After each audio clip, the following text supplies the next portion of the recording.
kasih Su. Kalau tak basah saya nanti.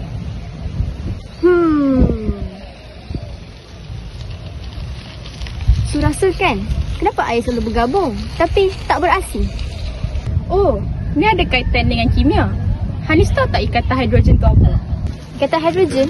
Apa tu? Ikatan hidrogen tu... Ikatan hidrogen ialah daya tarikan antara atom hidrogen yang mempunyai ikatan dengan atom yang tinggi keelektronegatifannya, iaitu nitrogen, oksigen atau fluorin dengan atom nitrogen, oksigen atau fluorin di dalam molekul yang lain.